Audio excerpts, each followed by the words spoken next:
솔로몬의 지혜가 필요하다고 했습니다. 감당할 수 없는 사건 때문에 일본에 피해 있었다는 제보자. 한국으로 다시 돌아오기까지 홀로 많은 고민을 했답니다. 얼마 만에 한국에 들어오신 거예요? 지금 42일 정도 됐어요. 저를 유괴범이라고 신고를 했다고 해서 잠시 숨어 있었어요. 그녀가 일본에 숨어 있던 이유는 아이를 지키기 위해서였습니다. 이름이 뭐예요? 김 몇 살? 7살이요. 7살? 환하게 웃는 7살 주리와 아이를 자상하게 챙기는 35살의 김혜 씨. 무슨 사연으로 두 사람은 유괴범과 납치당한 아이가 된 걸까요? 그녀를 경찰에 신고한 사람들이 보낸 서류, 모든 법적 수단을 동원하겠다는 그들은 주리를 강제로 빼앗겼다 주장합니다. 신고하신 분은 어떤 분들이신데요? 친오빠와 부인이죠. 그러니까 아이의 친엄마죠. 저는 고모예요. 근데 아이는 저를 엄마로 인지를 해요. 미혼인 그녀가 주리를 양육하게 된 건 오빠의 부탁 때문이었습니다. 처음엔 김혜 씨도 잠깐 맞는 것이라 생각했답니다. 하지만 그 뒤 주리 엄마가 연락을 끊어버렸다는 겁니다. 5년이라는 시간 동안 만나려고 했으면 만날 수 있었어요. 하지만 한 번도 연락 없었고 전화도 없었고 12월 19일에 5년 만에 처음으로 유괴범으로 신고를 했다는 연락을 받았을 때는 진짜 너무 황당했어요. 오빠 부부가 일본에서 살던 5년 전 주리 엄마는 타국 생활을 힘들어했답니다. 산후 우울증 때문이었는데요. 결국 생후 5개월밖에 안 된 주리를 양육할 수 없는 상태까지 됐고 참다 못한 오빠가 동생인 김혜 씨에게 아이를 부탁했답니다. 그렇게 주리와 함께 지낸 시간이 5년. 이제 그들은 진짜 엄마와 딸이 됐습니다. 보통 엄마들이 아이를 전부라고 생각하잖아요. 본인의 전부라고. 저도 마찬가지예요. 저 아이가 아프면 대신 내가 아팠으면 좋겠고. 갑자기 유괴범이 된 지금 이 현실이 무섭기만 합니다. 아이를 맡아달라 부탁할 땐 언제고 이제 와서 느닷없이 유괴범이라는 누명을 씌우다니 김 씨는 우선 경찰서부터 찾았습니다. 뭐라고 하던가요, 저를? 강제로 애기 뺏어갔어. 다른 얘기 하나도 안 하고? 제가 되나요? 배주도 해야 하고 여러 가지 부서가 많이 붙여야 될 것 같고. 경찰 조사가 진행 중이지만 가족이기에 유괴죄는 성립되지 않는답니다. 그 시각 주리는 어린이집에 있습니다. 오랜만에 만난 친구들과 선생님 사이에서 주리는 신이 나 있지만 고모는 주리에게 닥칠 앞으로의 일이 걱정입니다. 이렇게 갑자기 행동하는 그 친구도 물론 이해가 안 되지만 저는 지금 이 상황을 그동안 계속 지켜봐왔던 친부, 우리 오빠라는 그 사람이 정말 용서가 안 돼요. 한국에 돌아온 오빠는 그동안 시간이 날 때마다 옳게 몰래 주리를 찾아왔었습니다. 오빠라면 이 문제를 해결할 수 있을 겁니다. 그런데 우리를 데리고 간다는 생각이 왜 갑자기 들었는데? 5년 만에? 자꾸 감사한데 뭐 5년이고 10년이고 어디 있어? 우리가 들이닥쳐서 강제로 데리고 나왔어? 아니잖아 오빠. 또 나잖아 그래. 뭐? 강제로 데리고 나왔다고? 무조건 나라에 그 달락하면 주는 게 맞지 뭐 말이 맞나? 애가 진작이야. 무조건 탈락하면 뭐 주는 게 맞다는 게 아니잖아. 뭐 자꾸 이상한 소리만 하냐? 를 안전한 곳에 보내야 되잖아. 무슨 어디가 뭐 하나 쓰는데? 오빠랑 그 사람 있는 곳은 안전하지 않아 지금. 안전하지 않단 말이지. 그래 알아서 그래 법원에 가서 그래 얘기해 알아. 대화가 되지 않습니다. 결국 아이를 사이에 두고 법정 싸움까지 해야 하는 걸까요? 사실 주리를 친엄마에게 보내지 못하는 이유는 따로 있습니다. 막 진짜 물건을 막 이렇게 집어 던지거나 이런 것도 제가 본 적이 있기 때문에 실제로. 그리고 뭐 오빠에게도 막 폭행을 했다는 걸 제가 들은 적이 있어서. 주리 친엄마의 폭력적인 행동이 문제랍니다. 김혜 씨는 올케가 이유 없이 물건을 던지고 아이들을 때린다고 했습니다. 최근까지 주리 동생들을 돌보았던 할머니가 증인이랍니다. 엄마 아빠가 키우겠다는데 예, 보통 사람 다 그렇게 해요. 그거 왜 맞, 반대하시냐? 예, 그거는 맞기는 맞. 근데 그런 거는 우리 이 아이 사정도 몰라서 옷 하나 제대로 걸리가 있는 게 없고. 지구세계 가보면 그만 그렇게 냉장고 뒤다 보면 막 돼지 우리 그냥 막 끌어놓고 가는 그런 아도 못 키우겠다고 막 버리려고 하고 저하는데 막 알을 집어 던지고 그런다 하고 막 이렇게 가는 거라. 아들 부부 집의 심각한 상태를 보여주겠다며 할머니가 길을 나섰습니다. 최근 이사한 집에는 첫 방문입니다.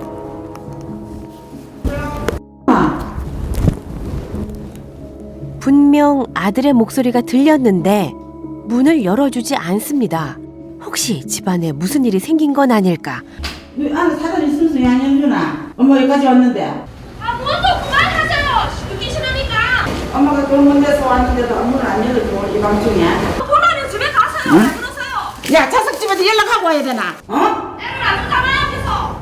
네가 버린 놈을 내가 데리고 가는데 주겠나 생각해봐라. 내 가서 그러면. 그거는 절대 못 준다. 주지 마세요. 그럼 법에서 주라고 할 때까지. 그래 법이면 다 안 줄 알아도 안 그렇대. 문을 잠근 채 시댁 식구들이 아이를 빼앗아 갔다며 소리치던 며느리가 급기야 경찰에 신고까지 했습니다.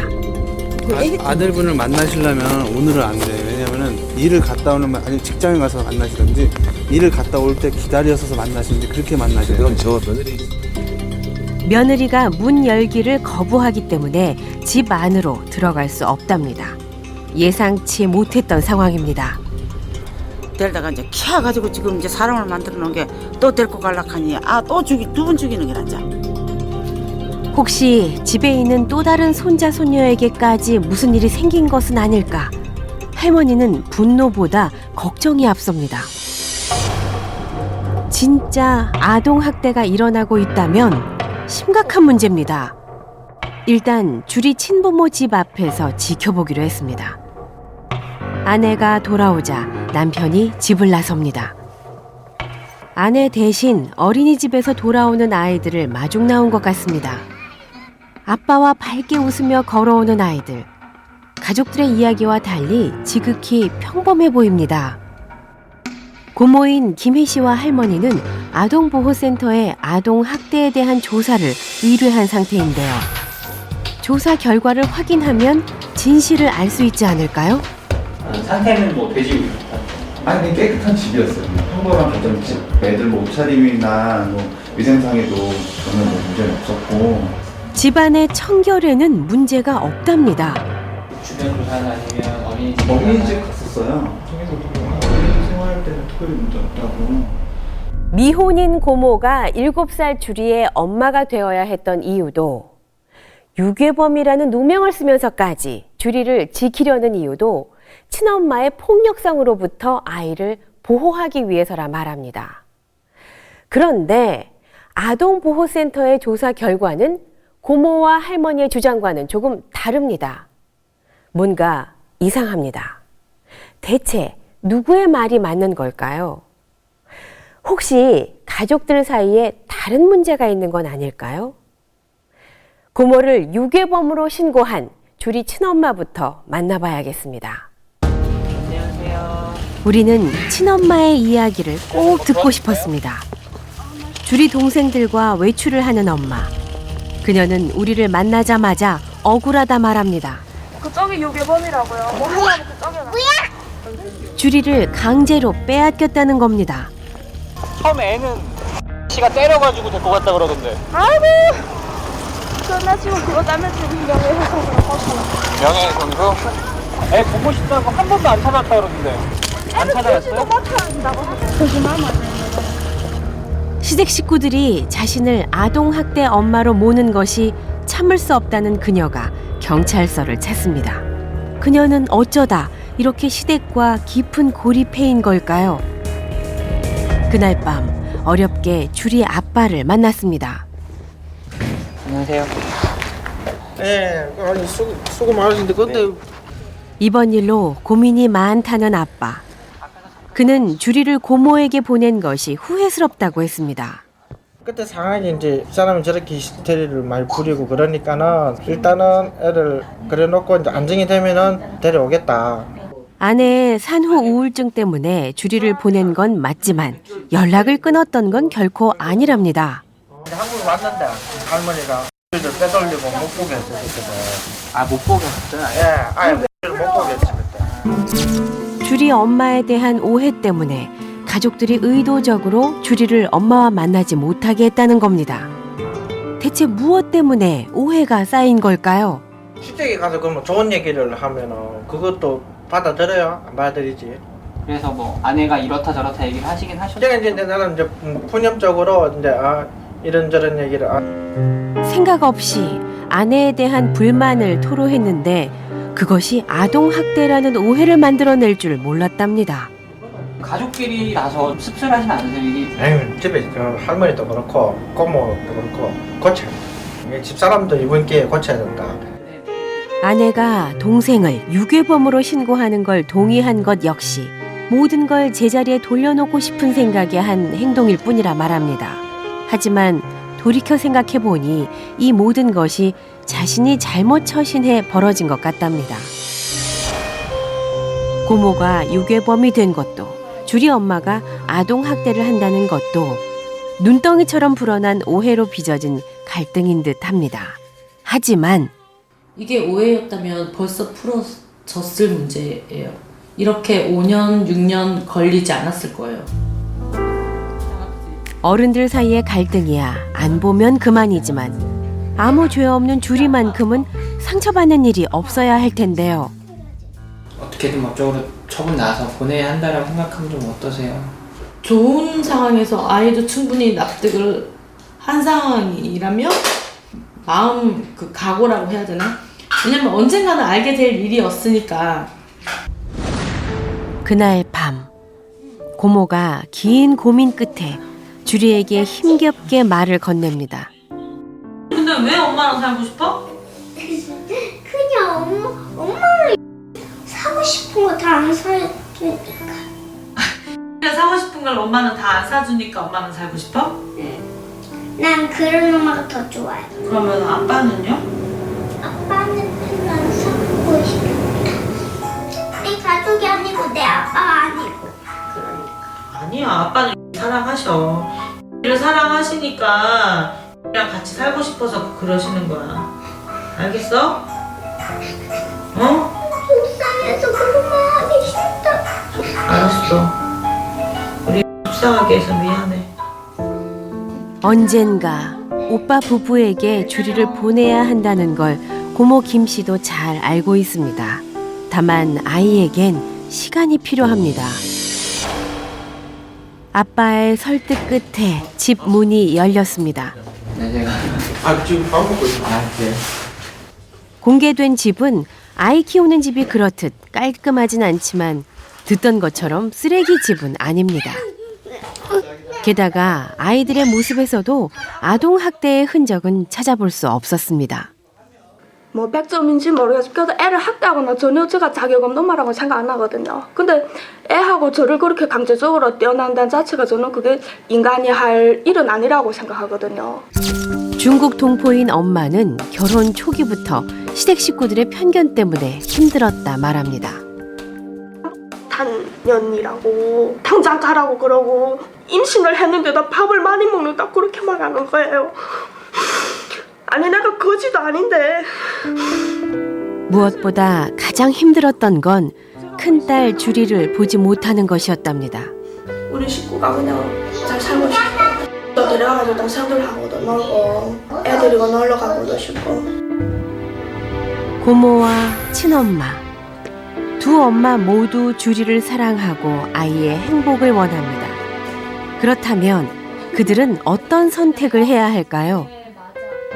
우선 심리검사를 통해 주리의 마음속을 들여다보기로 했습니다.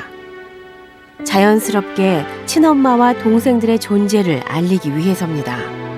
선생님한테 이 물고기 좀 설명해줘. 애기 물고기야. 애기 물고기. 그리고 이 물고기는? 이모요. 주리가 그린 물고기 가족의 의미는 뭘까요? 엄마, 아빠의 아이가 셋인 가정인 거예요. 그리고 이모가 있어요, 하여튼. 그러니까 이게 지금 두 가족이 혼합이 돼서 이쪽도 못 놓고 저쪽도 못 놓고 그렇지만 마음이 자꾸 가기도 하고. 사실 주리는 그동안 아빠를 통해 또 다른 가족의 존재를 어렴풋이 알고 있었습니다. 그리고 아무도 모르게 고모와 또 다른 가족 사이에서 고민했던 것 같답니다. 그런데 심리치료실에 엄마가 찾아왔습니다. 시댁 식구와 마주치는 것이 싫어 5년 동안 남편만 보냈던 엄마였는데 주리를 위해 용기를 낸 겁니다. 잘 웃네 그래도 애가. 훌쩍 커버린 주리를 보자 자꾸 눈물만 납니다. 조금 더 일찍 찾아오지 못한 것이 후회스럽습니다. 지켜보기만 해야 하는 엄마를 위해 전문가가 고모에게 부탁을 합니다. 네, 같이 잠깐 만나시는 얼굴만. 네. 자, 고모도 전문가의 제안을 받아들입니다. 여기 있을게. 이것이 주리를 위해서라는 걸 잘 알기 때문입니다. 5년 만에 만나는 주리와 엄마. 잘 지냈어? 몇 살이야? 7살이에요. 7살이야? 아빠와는 이미 익숙한데도 옆에 있는 엄마가 낯선지 주리가 긴장한 듯 보입니다. 밖에서 기다리는 고모에게는 5분이 5년 같습니다. 어떻게 해야 아이를 상처 없이 부모 곁에 돌려보낼 수 있을까요? 나 너무 보고 싶었거든. 왜냐면 나 아기 때만 보고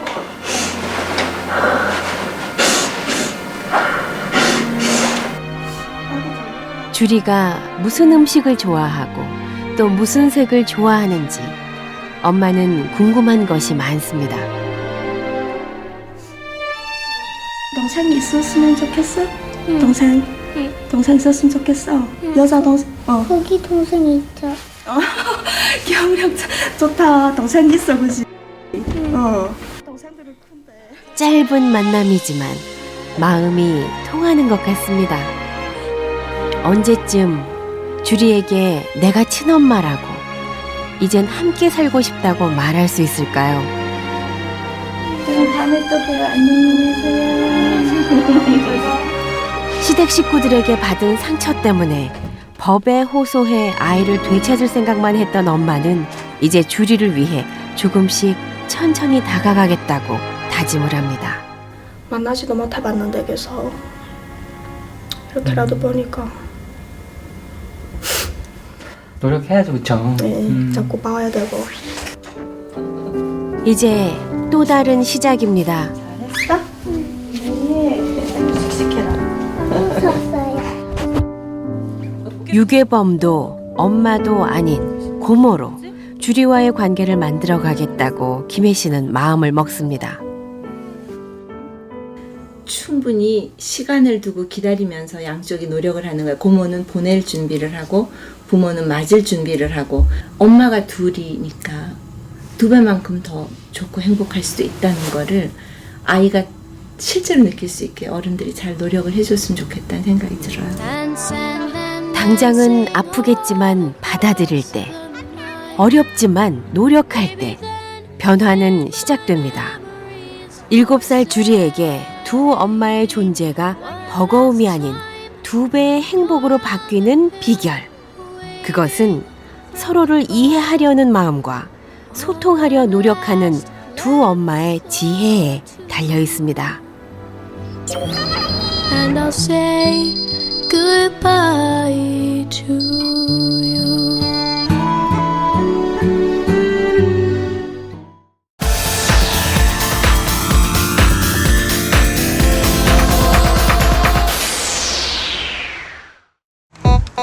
가까이서 지켜보겠다고 했습니다. 정체를 감춘 채 마치 그들의 열성 팬인 듯 말입니다.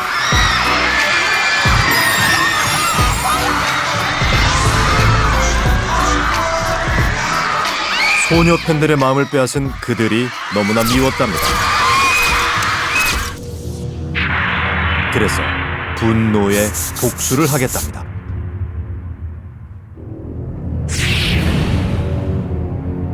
대체 무슨 이유로 그녀는 아이돌 그룹을 그토록 증오하는 걸까요?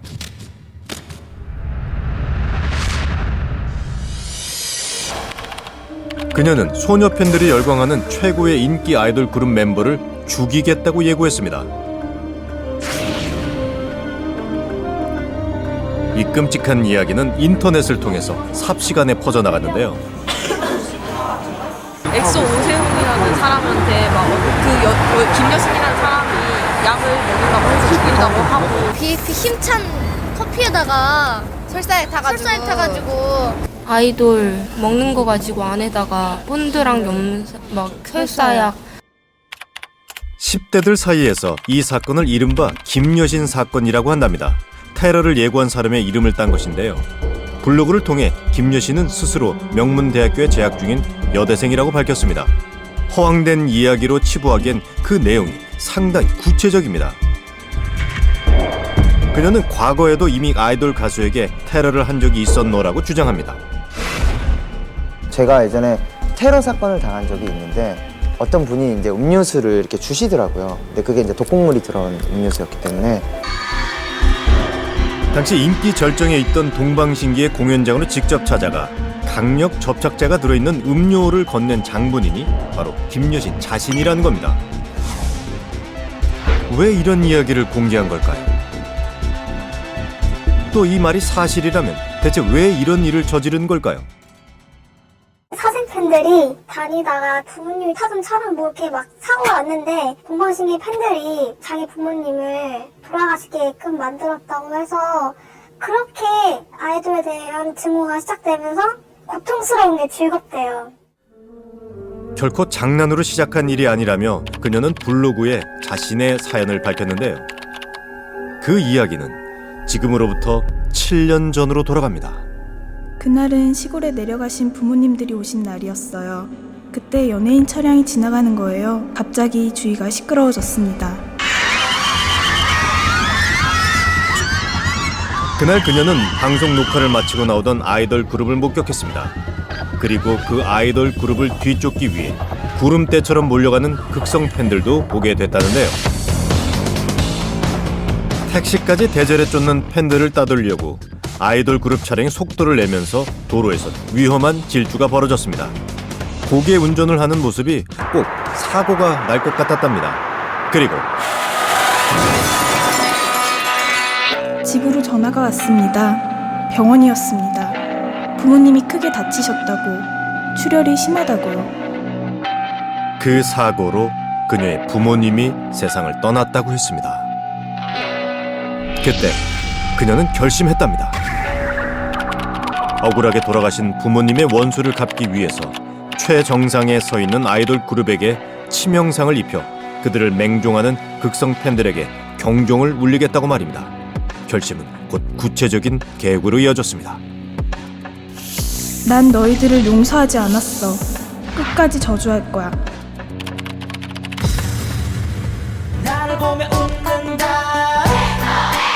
복수의 대상은 최근 10대들에게 선풍적인 인기를 끌고 있는 12인조 아이돌 그룹 엑소라고 밝혔습니다.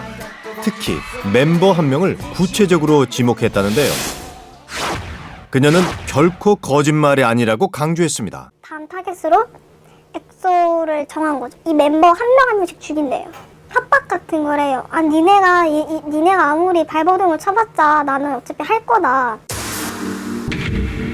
그녀는 엑소에게 시도할 테러 방법과 시기까지 구체적으로 밝혔습니다. 빠른 시일 안에 공연장에서 엑소 멤버에게 염산을 넣은 음료수를 전달하겠다는 겁니다. 강한 산성 용액인 염산은 금속을 녹여 없앨 만큼 위험한 용액인데요. 만약 그녀의 계획대로 염산 테러가 일어난다면 엑소 생명에 치명적인 영향을 미칠지도 모릅니다. 사실 팬들의 사랑을 한 몸에 받는 연예인들은 한편으론 안티 팬들의 살벌한 위협에 시달려왔습니다. 알려지지 않아서 그렇지 뭐 연예인들을 일단 죽이겠다고 협박을 하고 그 연예인으로서는 치명적인 소문을 뭐 이렇게 내겠다고 말도 많이 하고. 이런 협박과 테러 위협에도 불구하고 소속사에서 적극적으로 대응할 수 없는 이유가 있습니다. 소속사 입장에서는 요즘에 그 아이돌 그룹이라든지 이런 부분이 워낙 그 팬들의 문화를 통해서 성장하고 그 인기가 올라가는 그런 주체이기 때문에 그런 데 있어서 어떤 대응 방식이 소극적일 수밖에 없는 그런 이유도 있는 것 같습니다. 엑소에 대한 테러가 예고된 날짜까지 남은 시간은 단 2주. 소속사 대신 대응에 나선 것은 팬들입니다. 나름의 방법으로 엑소를 지키려 하는데요. 팬들이 그러면 얘네들한테도 알려서 어떻게든 막아보자 해서 그러니까 네이버에다가 재훈아 누가 음식 주는 거 함부로 먹지 마 이런 식으로 쳤어요. 근데 그걸 계속 치면은 연관 검색어에 떠요. 포털 사이트를 볼 때마다 특정 검색어가 눈에 띄도록 해서 엑소 멤버들이 조심하도록 한다는 겁니다. 하지만 이런 방법으로 테러를 막을 수 있을까요? 늦은 시간인데도 숙소 주변엔 한 번이라도 더 멤버의 얼굴을 보려는 팬들이 진을 치고 있습니다. 극성스러운 팬들이 많다 보니 통제하는 것도 쉽지 않은데요. 이제 없는 데서 이제 담 넘어 들어온단 말이에요. 걸어가서 이제 이런 데 딱 숨어 있다가 이 주민이 들어가면 따라 들어가는 거예요. 그러니까 그 새벽 2시에 들어오는 거 알고 귀신같이들 또 오는 거야. 엑소를 기다리는 팬들 사이에 혹시 김여신이 있는 건 아닐까요?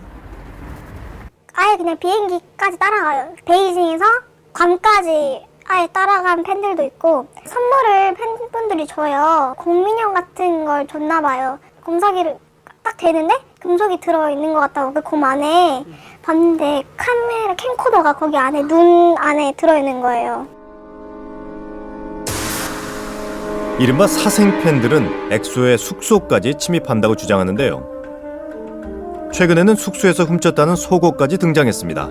심지어 이 속옷을 판매하겠답니다. 문제의 김여신 역시 엑소에게 접근할 방법만 찾아낸다면 테러 예고는 실제가 될 수 있지 않을까요? 염산 테러를 장담한 날은 대형 야외 공연이 있는 날입니다. 혹시 그녀는 뭔가 엑소에게 다가갈 보관을 갖고 있는 게 아닐까요? 아이돌 그룹에 열광하는 10대들 사이에서 테러를 예고한 김여신은 이미 유명한 존재입니다. 그녀는 자신의 인터넷 블로그에 범행 장소와 시간, 방법까지 모두 공개했습니다. 그저 안티팬의 단순한 협박이나 장난이라고 하기엔 그 내용이 상당히 구체적이고 심각합니다. 대체 김여신은 누굴까요? 그리고 왜 이런 끔찍한 일을 벌일 거라 공개하는 걸까요? 그녀를 찾아봐야겠습니다. 김여신은 인터넷에서 쓰는 가명인데요. 팬들은 그녀의 실체에 대해 얼마나 알고 있을까요? 김혜진이라던가 하여튼 유진이라도 그런 것 같은데? 뭐 이하손 똑같이 뭐 김여신 막 그러고. 그녀를 찾기 위해 우리는 블로그를 면밀히 살펴보기로 했는데요.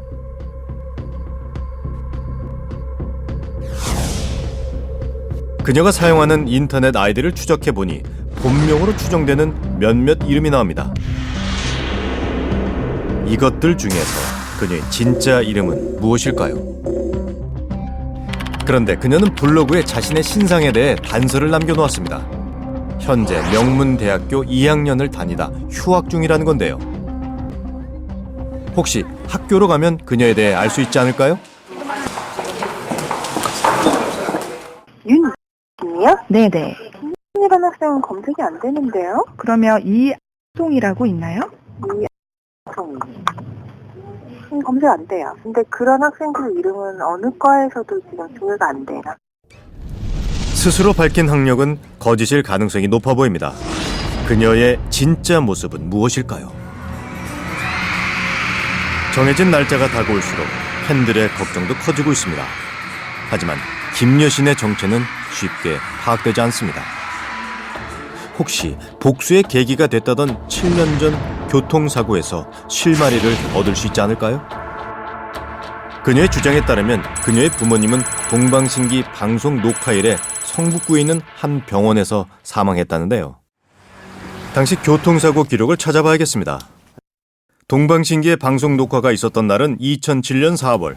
당시 성북구의 교통사고 중 사망사고를 알아봤습니다.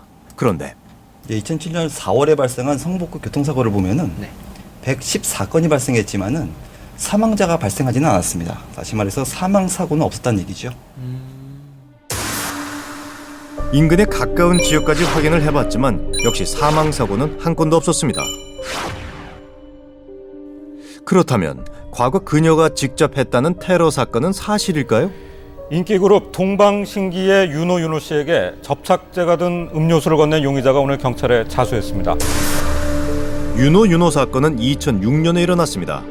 그런데 그녀의 부모님이 사망했다는 시기는 2007년. 부모님이 사망하기도 전에 복수를 한 셈인데 어째 앞뒤가 맞지 않습니다. 게다가 사건 다음날 자수한 용의자는 22살의 여성. 당시 중학생이었다는 김여신의 나이와도 다릅니다. 그렇다면 뉴스 속 사건을 자신이 했다고 꾸민 것은 아닐까요? 그녀가 했다고 주장한 또 다른 테러 사건도 확인해봤습니다.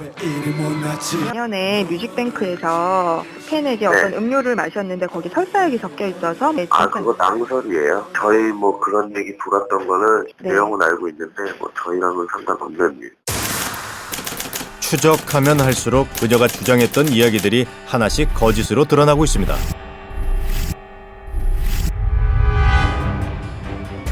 그렇다고 해도 안심할 수만은 없습니다. 그녀는 여전히 테러를 반드시 성공시키겠다는 글을 올리고 있었으니까요. 김여신이 예고한 테러 날짜는 어느새 하루 전으로 다가왔습니다.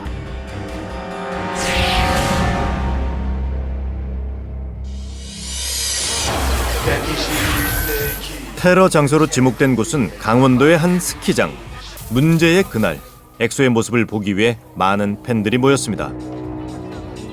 즐거워야 할 공연장에 어딘지 모르게 긴장감이 감돕니다. 이 많은 사람들 중 어딘가에 정말 김여신이 와 있는 걸까요? 보통 저희 인력 편성하는 부분에 있어서 한 평소보다 한 2배 이상을 저희가 편성했다고 보고 따로 또 수행팀까지 따로 붙여가지고 저희가 지금 운영하고 있습니다. 드디어 엑소가 등장할 순서입니다.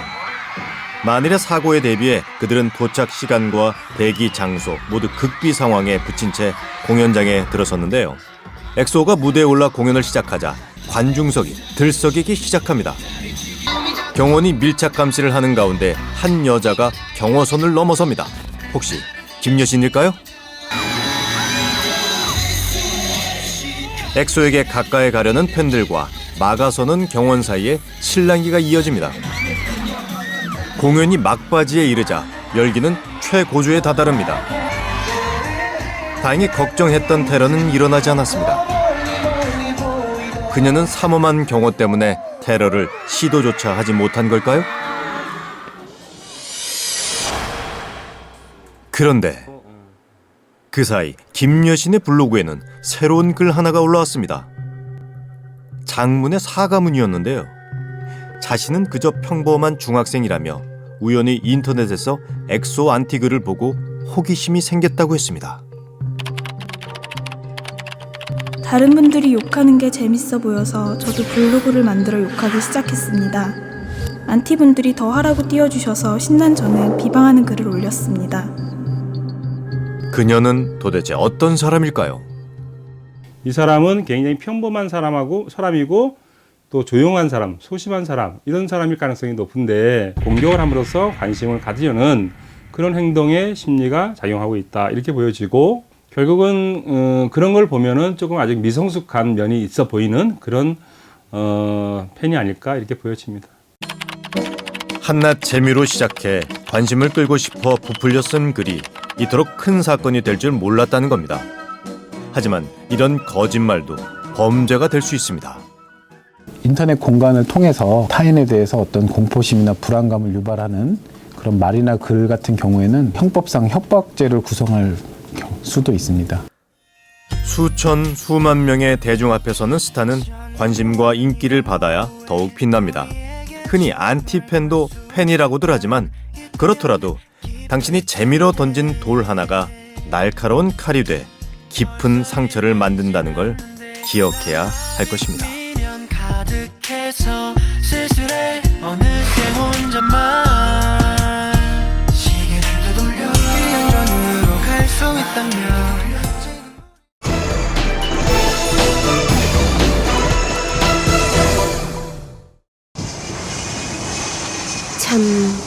오랜 시간이 흘렀습니다. 74살의 박명훈 할아버지는 지금 오래도록 그리워하던 이를 만나러 갑니다. 바로 사진 속 앳된 얼굴의 소년, 할아버지의 큰형입니다. 70년 만에 내가 지금 형님 찾아가는 마음이 설레요. 진짜 빨리 가서 만나부터 보고 싶고 절 큰 절 한번 올리고 싶다. 그게 내 마음. 형의 이름은 박동훈. 형의 꿈은 하늘을 나는 비행기 조종사가 되는 것이었습니다.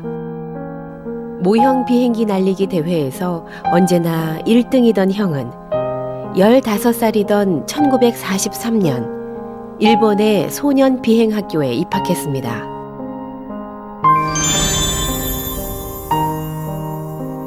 그로부터 2년 후 가족들은 더 이상 형을 볼 수 없었다는데요.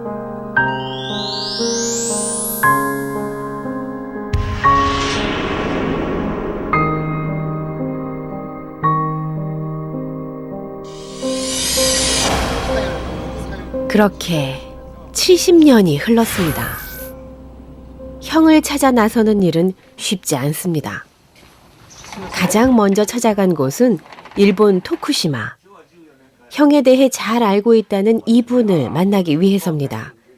할아버지는 조심스럽게 형의 사진을 내밉니다.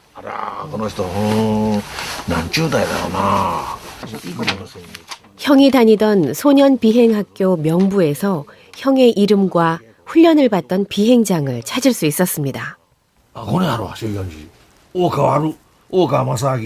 여기 있네. 그래야나. 형은 박동훈이라는 이름 대신 창씨 개명한 이름 오가와 마사하키로 기록돼 있었습니다. この人はなんか15ぐらいで来とると思うね。なんで優秀だったと思うよ。韓国から来た人は。今ね、ここの少年飛行員の事件の問題用紙を折り込んでることあるけど今できませんわ。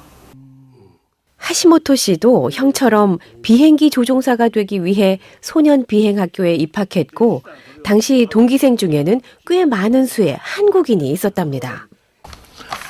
韓国の資料ばっかりやな。というのはね、15期生の韓国へ帰った人が韓国空軍の草分けなんですよ。だからずっと偉になってそのが全部こしらえていたんですよ。 소년 비행학교 출신으로 나중에 공군 참모총장, 국방부 장관 등 최고의 자리에 오른 이들도 있습니다. 그런데 형 박동훈에 대한 기록은 더 이상 없습니다. 형은 도대체 어디에 있는 걸까요? 1941년 일본은 태평양 전쟁을 일으켰습니다. 전쟁이 수세에 몰리자 일본은 아직 10대에 불과한 소년 비행학교 학생들까지 전쟁터로 내몰았습니다. 형 박동훈도 이때 소년 비행병으로 꼽혀갔습니다. 일본 최남단 가고시마 지라는 비행병이던 형이 출격 몇 시간 전까지 머물렀던 곳입니다. 3대째 이어져 온 토미야 여관. 이곳은 당시 소년 비행병들에게 숙식을 제공하던 곳이었습니다. 형을 기억하고 있던 주인 할머니는 세상을 떠났고 이제는 할머니의 손자가 여관을 지키고 있었는데요. 飛行場だけ作って食堂や宿舎はこの周りに民間の旅館を使ったんです。ですからお兄様もすぐ近くの旅館に泊まりこの食堂で食事をされたはずです。 당시 소년 비행병들에게 남다른 애정을 갖고 있던 안주인 도우메 여사는 그들의 사진을 여관 곳곳에 전시해 두었습니다. 형이 속해 있던 소년 비행학교 15기 동기생들의 사진도 걸려 있는데요. 흑백 사진 속 비슷해 보이는 얼굴들 속에 형을 찾기란 쉽지 않아 보입니다. 찾았거든? 여기. 누군 것 같으세요? 우리 형님이에요. 윤곽이 형제는 다 닮았어. 그 인간이 딱 느껴지세요? 그거랑 형제는 다 닮은 거예요.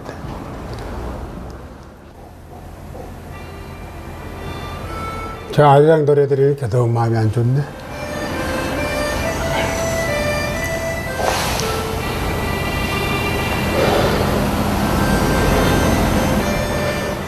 여관에 흐르는 아리랑은 한국인 비행병들을 위한 노래였습니다.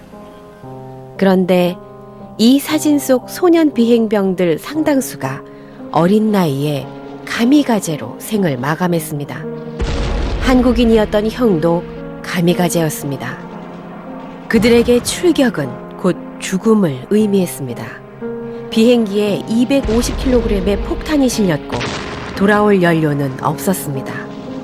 출격 직전 형은 가족들에게 육성을 남겼습니다. お父さん、お母さん、元気でください。いろいろとご心配かけて不幸者と思えば誠にすみません。しかしこの際正明にはこのことをお許しくださると思って元気でいきます。 형은 왜 일본을 위해 목숨을 바친 걸까요? 지난 70년 동안 해결되지 않던 의문이었습니다. 17살 먹은 소년이 뭘 알겠다고. 위에 지시에 의하고 명령에 의하니 가서 죽으라니까 가서 죽는 거고. 한 가지 잘못이 있다면 비행기 좋아해가지고 7남매 중 장남이었던 형. 늘 의젓하고 따뜻하게 동생들을 살폈습니다. 재료조차 구하기 쉽지 않던 시절, 형은 대나무 쌀에 창호지를 붙여 모형 비행기를 만들곤 했답니다. 어린 형제에게 비행기는 세상 최고의 장난감이자 꿈 그 자체였습니다. 함께 비행기를 갖고 놀던 막내 동생은 이제 백발의 노인이 됐습니다. 가미가제 특공대원들을 위한 기념관에는 형을 포함해 1000여 명이 넘는 대원들의 사진과 유서가 전시돼 있습니다. 형은 비행 조종 실력이 남달랐다는데요. もう全ての人をご紹介がまず第一番に行ったのがこの人、朝鮮出身で一番先に行ったのが大川さんが一番最初ですとご紹介。 그런데 이곳에 형 이름으로 된 친필 유서가 있었습니다. 가미가제 특공대원이 된 형이 남긴 유서는 바로 결사, 결의를 다지며 반드시 죽겠다는 내용이었습니다. 형은 그저 비행기를 좋아하던 평범한 17살 소년이었습니다. 그런데 결사라니 모든 게 혼란스럽기만 합니다. 包帯に召された時の気持ち、一貫あの憎き船にぶつけて粉々にしてみせます。歴史を守る同胞よ、一人一人が包帯となってこの歴史を永遠に保ってくれ。足国に召される体、いかんせん。さよなら。 출격 전 형이 육성으로 남긴 유언은 비장함마저 느껴집니다. 하지만 형의 나이 겨우 17살이었습니다. 형은 정말 스스로 가미가제 자살 특공대원이 된 것일까요? 일본에서는 가미가제 특공대를 일본군 중에서도 최고로 꼽습니다. 죽음을 불사한 사무라이 정신으로 높게 평가하는 것인데요. 충성을 맹세하는 유서를 쓰고 일장기를 두른 채 출격했습니다. 그들의 첫 전투는 곧 마지막 전투였습니다. 형도 일본에 충성을 다짐하고 떠났을 겁니다. 1945년 3월 29일, 형은 오키나와 해상에서 전사했습니다. 하지만 형에 대한 친일 논란이 할아버지는 답답합니다. 친일파 논란은 계속 있잖아요. 있지. 너희 형은 미국에서 볼 때는 매우 역적이고 우리나라에서 볼 때는 나라를 팔아본 놈이 우리 형 17살 소년이 친일을 했으면 얼마나 했고 순서리 제대로 한번 보시고서니 17살은 청춘은 그냥 끝나고 바다에 수장돼서 뼈도 못 차리는 사람인데 출격 전에 다행히 전쟁이 끝나 목숨을 건진 하시모토 씨는 자신이 가미가제로 훈련받는 줄 전혀 몰랐답니다. 高度がもう突っ込んできて、ある一定の高度が来た機種を引き寄せて、でここで爆弾を落として、でビョンと上がる、そういう訓練ばっかり毎日してました。それはね、何のためにこんなことやってるのかその時分からなかったんけど、どこだ行くための訓練だったんやね。 하지만 동기생 전원이 특공대에 지원했습니다. 지원제는 형식일 뿐 아무도 거부할 수 없었기 때문입니다. 特攻隊で行きたくないですということはできなかったんですかね。そういうモードでなかったね。もうそういうことは無視されたでしょうね。自分はまあ凝り方は今から考えたらバカみたいな話やけどね。そんなのが普通でありましたからね。教育だからね、当時の状態だったよね。 자신들이 전쟁에 희생되는 소모품에 불과하다는 걸 당시에는 생각할 수도 없었답니다.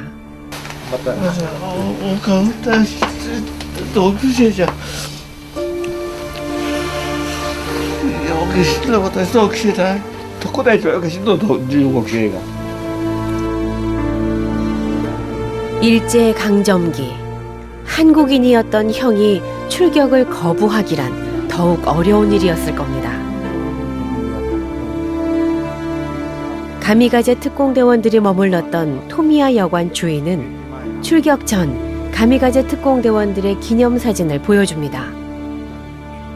사진 속 모든 대원들이 출격을 기뻐하는 듯 환하게 웃고 있는데요. 하지만 진실은 따로 있다는데요.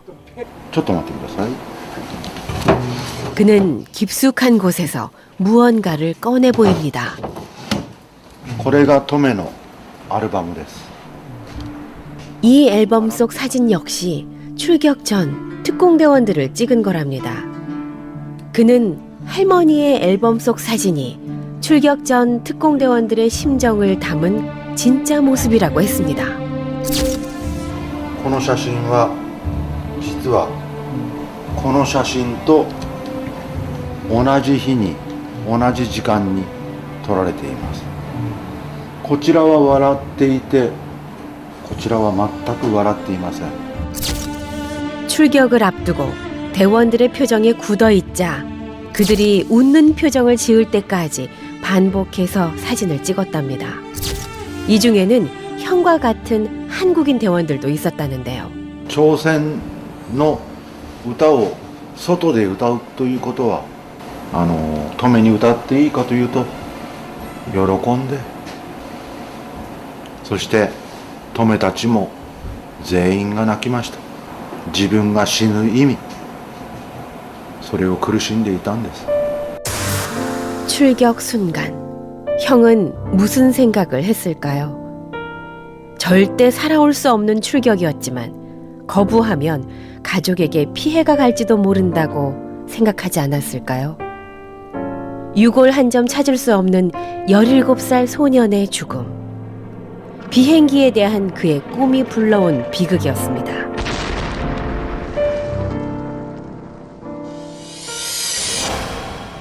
비행기 조종사의 꿈은 가미가제를 만들기 위한 일본의 치밀한 계획으로부터 시작됐습니다. 조종사는 상당히 오랜 기간 훈련을 받아야 됩니다. 근데 이들은 소모품을 좀 원하는 거예요. 이 초등학교 때부터 그 교육을 시켜야 되겠다는 것이죠. 1940년대 초등학교 교과서입니다. 저학년 때부터 비행기를 만드는 과정이 소개되어 있습니다. 1학년 산수책은 비행기를 세는 것부터 시작합니다. 남학생들이 즐겨보던 잡지 표지엔 비행병들의 멋진 모습이 실려 있습니다. 어릴 때부터 비행기에 대한 동경심을 갖게 하고 그것을 꿈꾸게 만드는 겁니다. 이 비행기를 타고 모교 방문합니다. 일종의 영웅 이미지를 줍니다. 이런 과정과 함께 그다음에 소년 비행학교 지원병 모집을 하는 것이죠. 비행기 조종사는 곧 성공한 사람처럼 여겨졌습니다. 소년들은 비행학교에 입학하기 위해 일본으로 건너갔고 그들은 곧 가미가제 자살특공대가 될 수밖에 없었습니다. 그런데 최근 일본은 이 가미가제 특공대원들의 편지와 유서를 세계문화유산에 등재 신청을 했습니다. 내리막길에서 브레이크 고장난 트럭. 일본이 지금 이렇습니다. 가미카제로 불렸던 자살 특공대원들의 유서를 유서와 편지들이 세계적인 유산으로서의 가치가 있다는 주장입니다. 일본의 군국주의 역사 미화 작업도 점점 더 심해지고 있는데요. 이제 정말 막 나가는 것 같습니다. 대체 무슨 생각으로 이런 일을 추진하는 걸까요? が起こらないようにと世界から戦争がなくなるようにという思いでやっておるわけです。 그들이 남긴 편지와 유서의 진실성에 대해서도 의문이 제기되고 있는데요. そういうのは聞いてないですね。もう自らですね、お父さんお母さん、それから恋人そういったものに、自分の気持ちで書いたというふうに我々は理解をしております。 일본이 원하는 것은 죽음을 강요했던 전쟁의 진짜 모습이 아니라 억지 웃음으로 미화된 모습이 아닐까요? 사과와 반성은 없이 그들의 편지와 유서를 세계문화유산에 등재 신청하겠다는 것은 죽음을 애국심으로 포장하려는 의도에 불과합니다. 형이 남긴 결연한 마지막 육성은 식민지 소년에게 강요된 어쩔 수 없는 선택이 아니었을까요? 一回肉球船にぶつけて粉々にしてみせます。歴史を守る同胞よ、一人一人が交代となってこの歴史を永遠に保ってくれ。靖国に召される体いかんせん。さようなら。 일본인들은 형을 야스쿠니 신사의 신으로 모시고 있습니다. 전쟁을 일으킨 A급 전범들과 함께 말입니다. 어린 나이에 나가서 자기 나라도 아닌데 목숨 바쳐가면서 죽고 그리고 여기 와서 있다는 자체가 이해도 안 되고 너무나 마음 아프고. 할아버지의 마지막 소원은 형을 한국으로 모셔오는 일입니다. 동생으로도 할도리를 해야 되는 것 같은데 내가 만약 요구하면 내보내주겠느냐 이거지. 내가 원하는 것이 그거니까. ですからお兄さんが靖国神社で会おうと言って亡くなられた直後はですね靖国神社に魂が来たかもしれない。だけれども今でもいらっしゃるかも分かりませんよね。 조국의 의미를 배우기도 전에 일본을 위해 죽어야 했던 형. 언제까지 조국을 침략한 전범들과 함께 야스쿠니 신사에 갇혀 있어야 하는 걸까요? 17살 소년이 품었던 비행기 조종사의 꿈. 그것이 스스로 인간 폭탄이 되어 희생되는 일인 줄은 몰랐을 겁니다. 성공한 조종사가 되어 금의 환영하고 싶었던 소년은 전쟁이 낳은 최대의 피해자가 되어 지금도 돌아오지 못하고 있습니다. 元気でください。いろいろとご心配かけて不幸者と思えば誠にすみません。弟よ妹よ、うちの兄が可愛がることもまた兄として何もできなかった。許してくれ。よく元気にそして立派になってくれ。さようなら。